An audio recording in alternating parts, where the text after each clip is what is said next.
Hi, I'm Cassius Stuart, leader of the Bahamas Democratic Movement, the BDM, and we are just doing a little talk about where you came from and where you are now. And it doesn't matter where you start. There are many young people who grew up in East Street, in Angliston, in Two Chop Corner, in Tin Chop Corner, in Prison Lane, in Balls Alley, in Camp Road, and Line Road, and all these areas that we call the ghetto. It doesn't matter where you start. It's what do you want out of life and where you end up. And so for me, it was a constant pursuit of excellence and trying to be better. And of course, for me, I had Miles Monroe, who was basically a guide and a mentor for me. And so I think young people need to find a mentor, somebody who can help groom them and shape them.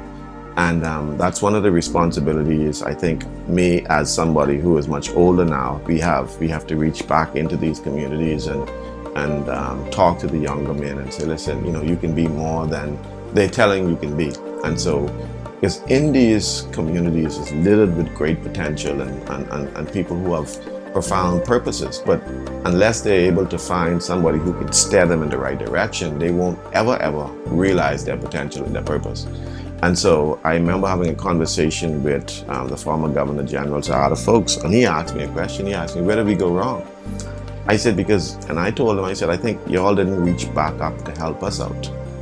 And it is always imperative for a generation that as we grow, we always have to reach back to pull up the younger men who are out of focus. And when you look at our society now, one of the number one issue is single parent. And that's because we still have a deficiency in our young men. Our women have done a wonderful job of grooming and building themselves. They're employed, they're trying to go to college, but our young men are still lagging behind. I think the number one issue that we got to focus on is how do we build stronger men, and perhaps in these communities, because they have potential, they have purpose, but they think that they can only do what they saw somebody else did, either sell drugs or rob or something like that.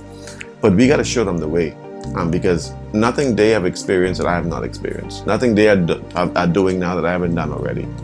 And so for me, I just want to be able to say, listen, no matter where you're from, whether you're East Street, Camp Road, South Beach, whether you're from the ghetto in Freeport, the ghetto in Lutra, the ghetto in Grand Bahama, no matter where you're from, your potential is not determined by where you are born, but your potential is determined by God, who put that spirit in you, that you can be whatever you want to be, which once you put your mind to it. And I'm a testament. We moved from Balls Alley, and now we're in the White House. And God has been good to us. And so a lot of people see where you are, but they don't see the process, and they don't see where you come from, where you came from, and what the steps that you took to get where you are. And so that is me. This is the beginning.